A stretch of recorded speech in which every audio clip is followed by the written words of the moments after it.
यह कभी भी आपको उन क्राइम्स की तरह नहीं लगेगा जिन पर आपको शक होता है या दूर से ही लग जाता है कि यहाँ पर कुछ गलत होने वाला है। गैस लाइटिंग वर्ड एक गैस पाइपलाइन से जलते हुए लैंप से निकला था। पुराने टाइम में एक आदमी ने इस टेक्निक का इस्तेमाल अपनी वाइफ को पागल बनाने के लिए किया था। देखिए, साइकोलॉजी में हम इंसानों के बिहेवियर, थॉट और एक्शन के बारे में स्टडी करते हैं, लेकिन डार्क साइकोलॉजी का इस्तेमाल मैनिपुलेशन, इन्फ्लुएंस और कंफ्यूज करने के लिए किया जाता है। इस वीडियो को देखने के बाद आपको अंदाजा हो जाएगा कि कैसे आपको गवर्नमेंट, फैमिली और ऑर्गेनाइजेशन कंट्रोल करती हैं, ताकि आप उनके इशारों पर चलें और उनके प्रिंसिपल्स के मुताबिक अपनी लाइफ को जिए। तुरंत अपने बचाव का सीधा रास्ता ना अपनाएं, क्योंकि आप शिकारी को बचने और दूसरी चाल चलने का मौका दे सकते हैं, जिससे आपका डिसीजन उतना इफेक्टिव नहीं होगा और शायद आपको मनचाही रिजल्ट ना मिल पाए। लोग क्या कहेंगे, इस डर से अपने लिए ठीक चीजें करने से पीछे ना हटे। आपको अपने अलावा किसी और को कुछ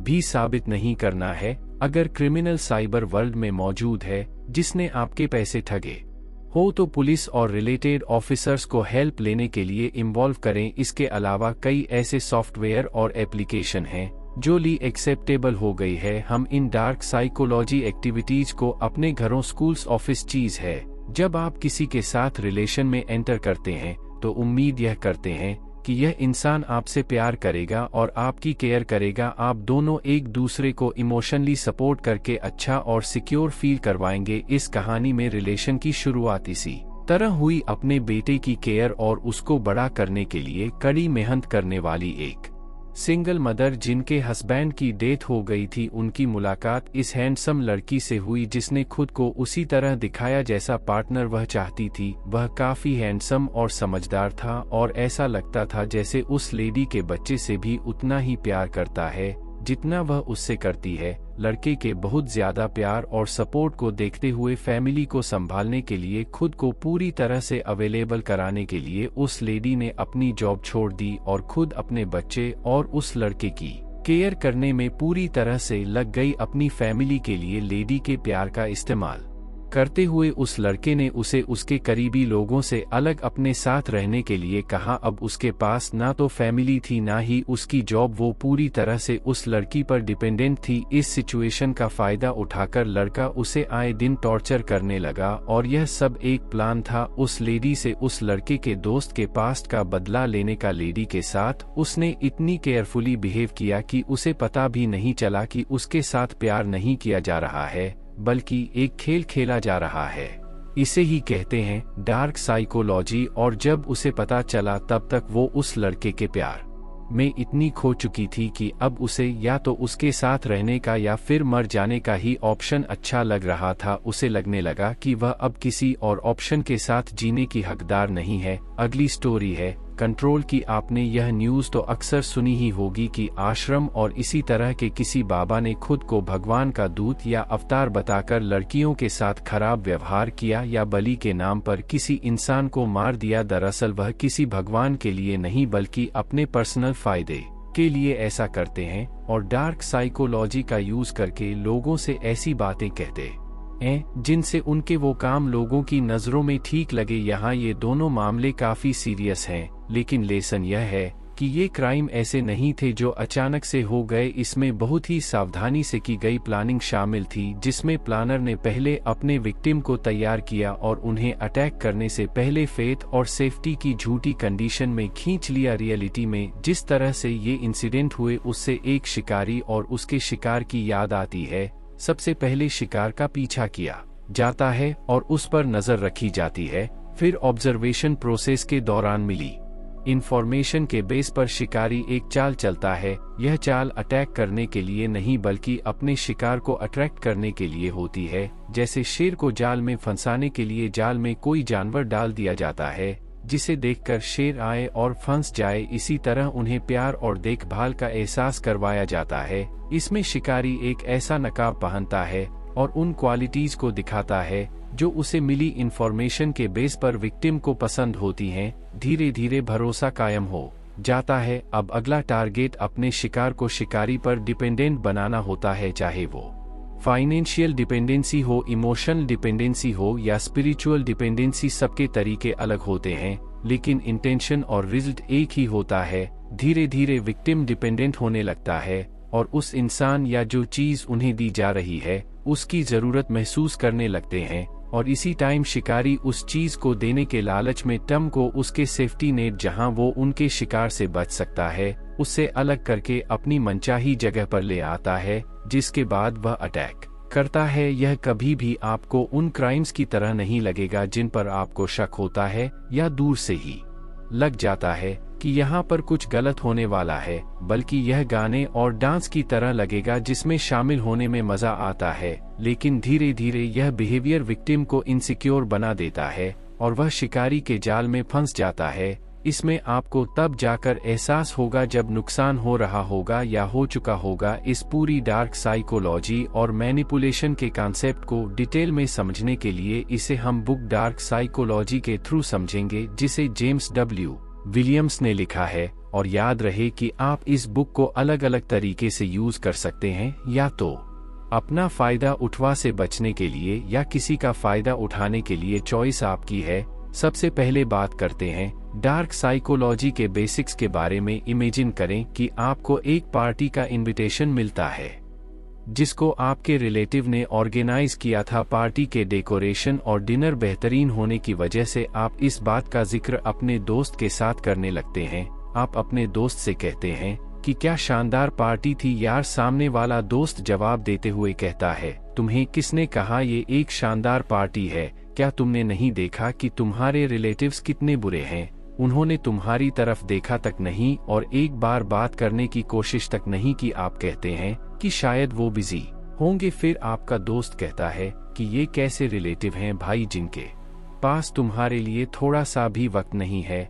आपका दोस्त इस चीज को इतना हाईलाइट करता है कि आपके मन में एक ख्याल आना शुरू हो जाता है, शायद मेरे कपड़े अच्छे नहीं होंगे और मैं इन लोगों की तरह अमीर नहीं हूँ। ये शायद मेरे रिलेटिव को पैसों का घमंड होगा, इसी कारण उन्होंने इग्नोर किया होगा। आपने देखा कि कैसे एक इंसान प्रैक्टिकल लाइफ में आपको अपने रिलेटिव्स के खिलाफ भड़का सकता है, कैसे इस तरह एक इंसान की परसेप्शन ऑफ रियलिटी को कंफ्यूज किया जा सकता है, और कैसे दिमाग में एक नई बात डाल दी जाती है जिसका हकीकत से कोई वास्ता नहीं होता। डार्क साइकोलॉजी की लैंग्वेज में इसे गैस लाइटिंग कहा जाता है। गैस लाइटिंग वर्ड एक गैस पाइपलाइन से जलते हुए लैंप से निकला था। पुराने टाइम में एक आदमी ने इस टेक्निक का इस्तेमाल अपनी वाइफ को पागल बनाने के लिए किया था। एक बड़े से घर में एक लेडी अकेली रहा करती थी और उसका हस्बैंड रोज रात को काम पर जाता था। एक रात उसकी वाइफ पा पीने के लिए उठती है तो देखती है कि उसके बेडरूम की रोशनी धीमी हो गई है,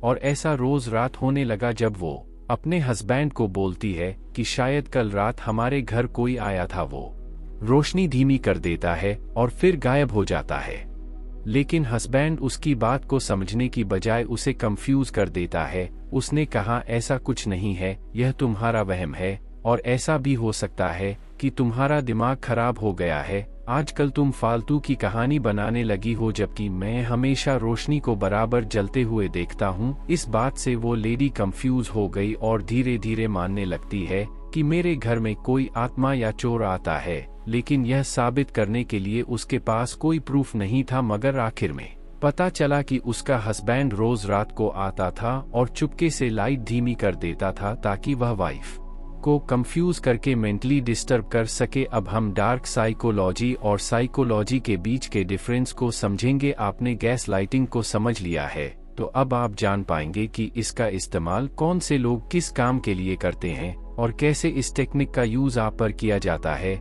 इसके पीछे क्या कारण होता है और आपको अपने बचाव के लिए क्या करना चाहिए। मैं ये कॉन्फिडेंस के साथ बोल सकता हूँ कि अगर आप इस वीडियो को पूरी देखते हैं तो आप गुलामी की जिंदगी जीने से बच जाएंगे। और लास्ट में मैं आपको 2 बुक्स के नाम बताऊंगा जिसकी हेल्प से आप डार्क साइकोलॉजी को डीप समझ पाएंगे। देखिए, साइकोलॉजी में हम इंसानों के बिहेवियर, थॉट और एक्शन के बारे में स्टडी करते हैं, लेकिन डार्क साइकोलॉजी का इस्तेमाल मैनिपुलेशन, इन्फ्लुएंस और कंफ्यूज करने के लिए किया जाता है। क्या आपको पता है कि हम डेली बेसिस पर इन टेक्निक्स का शिकार बनते हैं? जिनको society, politics, commercial, internet manager, selfish friends और टॉक्सिक लाइफ पार्टनर आपके खिलाफ यूज कर सकते हैं। इसलिए सब्जेक्ट को पढ़ना और समझना जरूरी हो जाता है। जरूरी इसलिए नहीं होना चाहिए ताकि आप किसी से अपना काम करवा सकें या उसे बर्बाद करने पर उतर आएं, बल्कि इस इंफॉर्मेशन का इस्तेमाल सेल्फ डिफेंस के लिए करना चाहिए ताकि आपका कीमती वक्त, पैसा और लाइफ बर्बाद ना होने पाए। इस वीडियो को देखने के बाद आपको अंदाजा हो जाएगा कि कैसे आपको गवर्नमेंट, फैमिली और ऑर्गेनाइजेशन कंट्रोल करती हैं, ताकि आप उनके इशारों पर चलें और उनके प्रिंसिपल्स के मुताबिक अपनी लाइफ को जिएं। अब सवाल यह बनता है कि ये लोग ऐसा क्यों करते हैं? ये ऐसा इसलिए करते हैं ताकि उनको फायदा होता रहे। चलिए अब यह समझते हैं कि लोग डार्क साइकोलॉजी या गैस लाइटिंग का यूज एग्जैक्टली क्यों करते हैं। तो सबसे पहला न है कंट्रोल करना। मान लेते हैं कि आपको आपके घर वाले एक बैंक अकाउंट दे देते हैं, लेकिन आपका बड़ा भाई बोलता है कि तुमने एटीएम तो अपने पास रख लिया है, लेकिन क्या तुम अपने पैसे मैनेज कर पाओगे? तुम्हें हर बार पैसे का हिसाब देना होगा, वैसे भी तुम्हारी कैलकुलेशन वीक है और अगर कुछ प्रॉब्लम हुई तो तुम्हें बैंक के चक्कर काटने पड़ेंगे। इससे आपका मोरल डाउन होना शुरू हो जाएगा और आपको खुद पर डाउट होने लगेगा, जिससे आप उस रिस्पॉन्सिबिलिटी से भागना चाहेंगे जो आपको दी गई है। आपको लगेगा कि हाँ, शायद मैं इस काम के लायक नहीं हूँ क्योंकि मैंने पास्ट में भी पैसे खो दिए थे, तो शायद इस काम के लिए मेरा बड़ा भाई ही बेहतर है। फिर इसके बाद आपका कंट्रोल आपके भाई के पास चला जाता है। दूसरा रीजन है सेल्फ एस्टीम को डाउन करना। मान लेते हैं कि क्लास टॉपर लड़की के पास एक लड़का आता है और कहता है कि इस क्लास में मेरा कोई दोस्त नहीं है, क्या आप मुझसे दोस्ती करेंगी? फिर वो धीरे धीरे उसके नोट्स लेता है, उसको मूवी टिकट्स भेजकर डिस्टर्ब करने लगता है और उसका ध्यान पढ़ाई से हटा देता है, जबकि साथ ही साथ खुद टाइम से पढ़ता रहता है। फिर एग्जाम टाइम पर कहता है कि मैं तो टाइम पास कर रहा था, मुझे तुम में कोई इंटरेस्ट नहीं है। अब लड़की ने पढ़ाई भी नहीं की और इसके छोड़ जाने से वो वैसे भी दुखी है। ऐसे में लड़का इससे आकर कहता है इस बार तुम टॉपर नहीं बन पाओगी। इस तरह लड़की की सेल्फ एस्टीम डाउन हो जाती है और वो गैसलाइटर लड़की को टॉपर बनने से रोककर उसकी सेल्फ एस्टीम को डाउन करने में कामयाब हो जाता है। तीसरा है पावर डायनेमिक। मेरे दोस्त के रिलेटिव को उसके बारे में एक बात पता चली थी कि वो एक ऐसा लड़का है जिसे पढ़ाई करना पसंद नहीं था, लेकिन दिल्ली के एक अच्छे कॉलेज में उसे एडमिशन मिल गया। यह जानने के बाद वो टॉक्सिक रिलेटिव बोलने लगते हैं क्योंकि एक गांव का लड़का है, इसलिए इसके लिए इस जगह एडजस्ट करना मुश्किल हो जाएगा और इसे अगर पढ़ाई करनी ही होती तो यह अपने स्टेट में भी पढ़ सकता है, इतनी दूर जाने की जरूरत क्या है। देखिए, इसी तरह रिलेटिव सामने वाले के मोरल को डाउन करते हैं और कंट्रोल अपने पास बनाए रखना चाहते हैं ताकि उनका बेटा नाम करें और आप पीछे रह जाएं, यानी कि वो पावर डायनामिक का इस्तेमाल करते हैं। फोर्थ है इमोशनल मैनिपुलेशन। इलेक्शन से पहले कई सारी गवर्नमेंट स्कीम चलती हैं और पार्टीज अपने कैंपेन में ऐसे कामों को अंजाम देती हैं जिससे पब्लिक को लगता है कि गवर्नमेंट देश के लोगों के लिए कुर्बानी दे रही है। इसके लिए गवर्नमेंट पहले कुछ ऐसा करवाती है जिससे पब्लिक में गुस्सा भड़के, जिससे जब भीड़ जमा होती है तो फिर पुलिस से लोगों को मार पड़ती है। मार खाने से खून बहता है और उनको सेफ रखने का लालच देकर पॉलिटिशियन और पब्लिक के बीच एक इमोशनल बॉन्डिंग बन जाती है। फिर वो इस बॉन्डिंग का 5 सालों तक इस्तेमाल करते हैं, जिसके बाद मासूम और अनजान लोग करप्ट गवर्नमेंट के सामने विक्टिम बन जाते हैं। फिर गवर्नमेंट कितनी भी बुरी क्यों ना हो, वो उनसे सवाल नहीं पूछती। 5वां है डिफेंस मैकेनिज्म। मान लेते हैं कि एक बॉस आपको हमेशा कहता है कि आजकल जॉब्स की कमी हो गई है, जॉब्स मिलना बेहद मुश्किल हो गया है, मार्केट सिचुएशन बहुत चैलेंजिंग हो गई है, कोई कितना भी कोशिश कर ले इससे बेहतर जॉब नहीं मिल पाएगी। सवाल यह है कि आपके बॉस ऐसा क्यों कहते हैं? क्योंकि वो नहीं चाहते कि लोग उनकी कंपनी को छोड़कर चले जाएं। वो सेल्फ डाउट क्रिएट करके आपसे कम सैलरी में काम करवाना चाहते हैं। अगर आपके साथ भी इन 5 चीजों में से कुछ भी हुआ है तो मुझे कमेंट करके जरूर बताना। चलिए अब डार्क साइकोलॉजी के सिम्टम्स के बारे में बात करते हैं।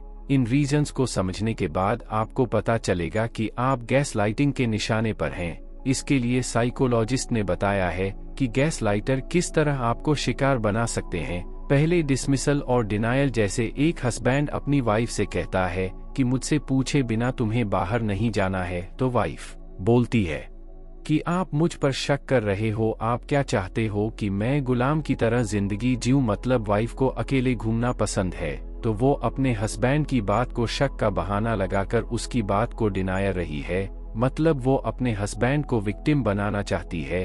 दूसरा एग्जाम्पल मान लेते हैं, आपके दोस्त ने आपसे लोन लिया था, लेकिन जब पैसे लौटाने की बात आई तो कहता है, भाई मैंने तुम्हें पैसे लुटा दिए थे, तुम्हारी याददाश्त कमजोर है, क्या तुम्हें याद नहीं कि मैंने उस टाइम तुम्हारे बैग में पैसे रख दिए थे। यानी कि ये एक ऐसा इंसान है जो मुंह पर झूठ बोल रहा है। और तीसरा विदहोल्ड इंफॉर्मेशन। पावर में रहने वाली गवर्नमेंट गैस लाइटिंग का भरपूर इस्तेमाल करती है। पहले पैसे खिलाकर मीडिया का कंट्रोल गवर्नमेंट अपने हाथ में ले लेती है, फिर वो एक कम्युनिटी को टारगेट करती है और उनका इतिहास बताती है, लेकिन इतिहास में आधा झूठ बताती है। जैसे इन्होंने हमारे साथ बहुत बुरा किया था, वो लोग जालिम थे, अब हम पावर में हैं तो हमें इनसे बदला लेना चाहिए। और आपको उस कम्युनिटी के बारे में पूरी इंफॉर्मेशन नहीं मिल पाती, क्योंकि गवर्नमेंट आधा सच तो ऐसे दिखाती है जैसे रियलिटी यही है और उसका दूसरा पहलू नहीं दिखता। अब सवाल यह निकल कर आता है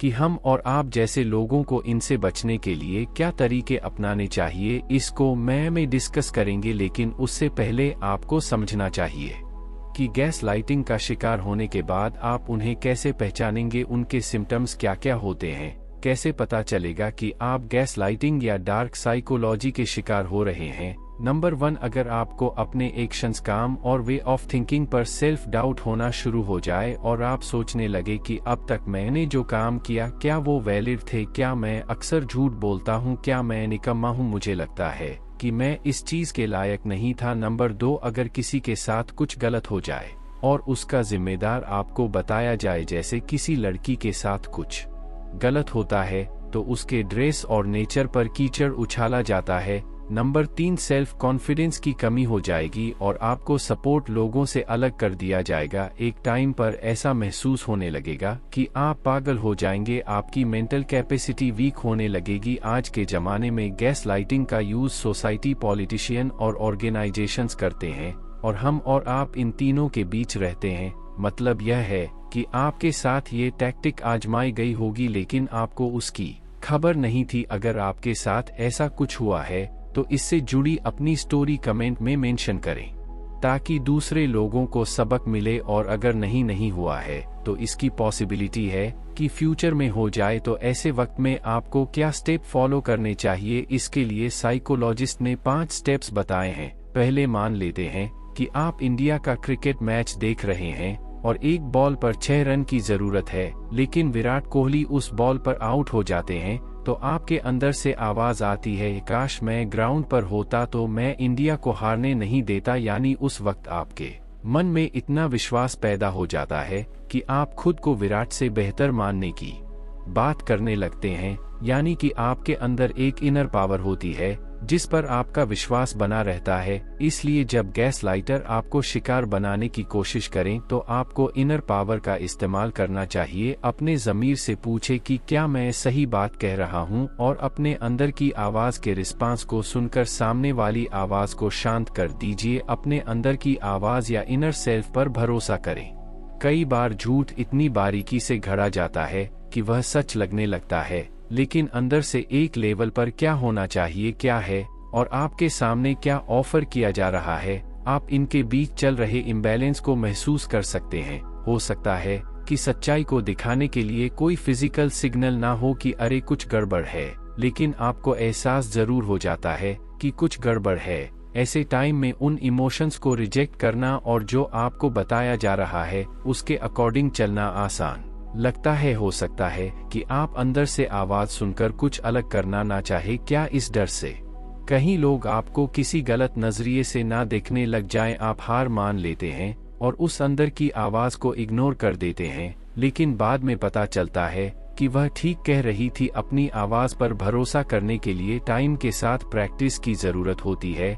आप छोटी और आसान चीज़ों पर खुद को ट्रेन करके इसकी शुरुआत करें, जैसे सुबह आप घर से ऑफिस के लिए निकल रहे हो, सीढ़ी से नीचे उतरने पर आपको अंदर से लगे कि यार मैं कुछ भूल गया हूँ, तो घर में जाकर एक बार देख लें। अचानक आपने बस किसी के बारे में सोचा हो और उसे कॉल करने की ज़रूरत महसूस हुई हो तो उसे कॉल कर लें। हालांकि एग्जाम्पल छोटे हैं और इनसे कोई बड़ा फायदा नहीं हो सकता, लेकिन ये आपके इनर सेल्फ में विश्वास पैदा करते हैं, ताकि जब सच में इस आवाज के डायरेक्शन की जरूरत हो तो आप बेहतर ढंग से समझ सकें कि आपकी इनर वॉइस क्या कह रही है और उस पर काम करना शुरू करें। अगर आप पहले से ही किसी ऐसी कंडीशन में है और आपके पास अपनी आवाज पर भरोसा मजबूत करने के लिए खुद को ट्रेन करने का टाइम नहीं है, तो उम्मीद ना खोए। ध्यान रखें, माँ की तरह आपकी इनर वॉइस हमेशा आपका भला चाहती है और जब तक आप जिंदा हैं आपके पास यह एक ऐसी गाइडेंस है जो आपको खुश और सिक्योर रहने में हेल्प करना चाहती है।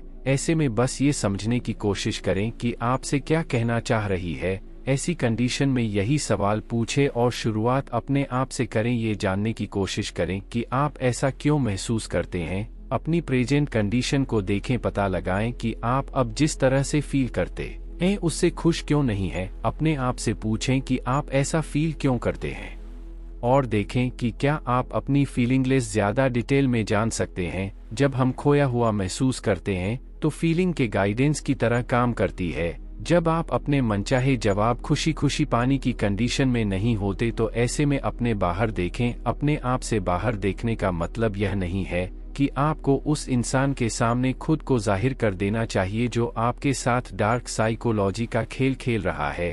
तुरंत अपने बचाव का सीधा रास्ता ना अपनाएं, क्योंकि आप शिकारी को बचने और दूसरी चाल चलने का मौका दे सकते हैं, जिससे आपका डिसीजन उतना इफेक्टिव नहीं होगा और शायद आपको मनचाहे रिजल्ट ना मिल पाए। इसके बजाय उन लोगों से जुड़े जिन पर आप भरोसा करते हैं, यह जानने के बाद कि आप अभी ऐसी सिचुएशन से डील करने की कोशिश कर रहे हैं जिसमें लोग आपके साथ विश्वासघात कर रहे हैं। अचानक यह डिसीजन लेना मुश्किल हो सकता है कि किस पर भरोसा किया जाए। ऐसे में किसी ऐसे इंसान के पास जाएं जिसका इस मैटर से बहुत कम या कोई पर्सनल लेना देना नहीं है।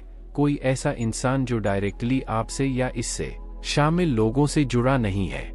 इन लोगों के आपके साथ ईमानदार होने और ईमानदारी से सही राय देने की पॉसिबिलिटी ज्यादा होगी। जब आप सवाल पूछते हैं तो अगली जरूरी बात जवाब सुनना है। यह कुछ हद तक थोड़ा पागलपन सा लग सकता है। आपको अपने आप से जवाब मिलने कैसे शुरू हो जाएंगे। रियलिटी यह है कि हमारा सेल्फ डिसेप्शन हमें मिलने वाले जवाब के बारे में सिलेक्टिव बना देता है। हम अपने आप से कहते हैं कि हम सुन रहे हैं, लेकिन रियलिटी में सिर्फ उन जवाबों पर ध्यान दे रहे होते हैं जो हम सुनना चाहते हैं, बजाय उन पर जो हमें सच में मिल रहे हैं। रियल लिसनिंग के लिए कुछ अलगाव या डिटैचमेंट की फीलिंग की जरूरत होती है, लेकिन इसके लिए आपको रियलिटी से नहीं बल्कि खुद को अपनी फीलिंग से अलग करने की जरूरत है। फीलिंग से आपका डिटैचमेंट आपको अगले स्टेप की तरफ ले जाएगा, जिससे नई इन्फॉर्मेशन को फैक्ट के साथ प्रोसेस करके समझना आसान हो जाए। जैसे अचानक से एक दिन आपको पता चलता है कि आपकी गर्लफ्रेंड इतने टाइम से आपको चीट कर रही थी, तो ऐसे में इमोशन होकर हताश ना हो बल्कि फैक्ट के साथ देखें कि क्या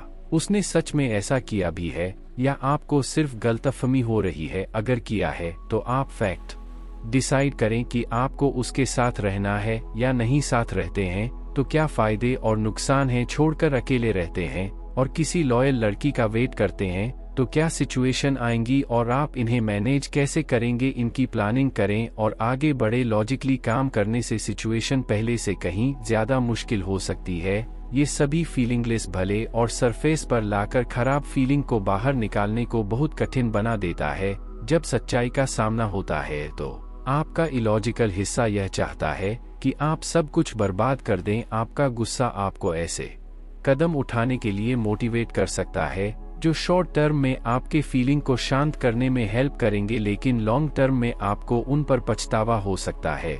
इसलिए मैं यह नहीं कह रहा हूं कि आपको अपनी फीलिंग को पूरी तरह से इग्नोर करना चाहिए। मैं यह कह रहा हूं कि इस टाइम उन फीलिंग के बेस पर काम ना करें। पहले सिचुएशन से डील करें, बाद में अपनी फीलिंग से। दूसरा, कंफ्यूजन में ऐसे लोगों से हेल्प लीजिए जिन्होंने पास्ट में आपका साथ दिया है, जिनकी सच्चाई, समझदारी और इंटेलिजेंस की मिसाल दी जाती है। अगर ऐसे लोग साथ नहीं है या नहीं मिलते हैं तो किसी बेहतरीन साइकोलॉजिस्ट से कंसल्ट करना शुरू कर दें। बस याद रखें, किसी ऐसे इंसान के पास जाना बेहतर है जिसने कई बार साबित किया है कि वह आपका भला चाहता है। जब आपके पास जरूरी इंफॉर्मेशन है कि कौन आपको मैनिपुलेट कर रहा है, तो बिना वजह कोई मुश्किल खड़ी करने की कोशिश ना करें। लोग क्या कहेंगे इस डर से अपने लिए ठीक चीजें करने से पीछे ना हटे। आपको अपने अलावा किसी और को कुछ भी साबित नहीं करना है। दुनिया वही सोच सकती है जो वो सोचना चाहती है। अभी आपकी प्रायोरिटी उस सिचुएशन से बाहर आना और अपनी लाइफ में आगे बढ़ना होना चाहिए। अगर आप खुद की सिचुएशन को संभाल सकते हैं तो हर हाल में संभालें। बस यह ध्यान रखें कि आप जो भी डिसीजन लें उसका गोल आपको उस जाल से बाहर निकालना है, ना कि दूसरे लोगों को अच्छा फील करवाना। जब आपके पास जरूरी हेल्प मौजूद हो तो अगला स्टेप मैनिपुलेटर का सामना करना है। मेरा सजेशन है कि आप इसके लिए जगह खुद से चुनें। कोई ऐसी जगह चुनें जिसके बारे में आप जानते हैं कि आपको बढ़त होगी। इसके लिए सावधानी से उसे पकड़ने के लिए अपनी तरफ से कुछ प्लान बनाएं। अगर क्रिमिनल साइबर वर्ल्ड में मौजूद है जिसने आपके पैसे ठगे हो तो पुलिस और रिलेटेड ऑफिसर्स को हेल्प लेने के लिए इवॉल्व करें। इसके अलावा कई ऐसे सॉफ्टवेयर और एप्लीकेशन हैं जो कोशिश की तो उसे भनक लग सकती है और उसे पकड़ने में ज्यादा टाइम लग सकता है। जब कोई ऐसा इंसान डार्क साइकोलॉजी का यूज करके आपका फायदा उठा रहा हो जो आपके करीब रहता है तो चीजें अलग ढंग से करें। अगर आपको किसी भी तरह से आपकी जान का खतरा है तो अकेले उस इंसान का मुकाबला ना करें। ऐसे रिलेशंस में अकेले कोई बहस करने से पूरी तरह से बचना ही सबसे अच्छा तरीका है। अगर आपको इससे मिलना ही हो तो यह पक्का करें कि आप अकेले मिलने ना जाएं। उन लोगों को इन्फॉर्मेशन जरूरत है मैनिपुलेटर का सामना करके, और इससे बचने के लिए जरूरी कदम उठाने के बाद तुरंत कुछ ऐसा करना शुरू कर दें जिससे वह आपको फिर कभी मैनिपुलेट ना कर सके। इससे कोई फर्क नहीं पड़ता है कि आपको कितनी ज्यादा चोट पहुंचाई गई, छेड़छाड़ की गई या आपके साथ मिसबिहेव किया गया। उसे पकड़कर ना बैठे रम, बल्कि इससे आगे बढ़े और उस धोखे से मिले अपने घाव को ठीक करने के लिए खुद को थोड़ा टाइम दे। यह फैक्ट है कि इमोशनल पेन्स लगभग कभी भी ठीक नहीं होते। अगर आप इसके बारे में कुछ नहीं करते हैं तो इन पेन पर दूसरे घाव की तरह एक बेकार सी पपड़ी बन सकती है जिसे याद आपके लिए उतनी ही पेनफुल बन जाएगी जितनी तब थी जब सच में आपके साथ ऐसा हो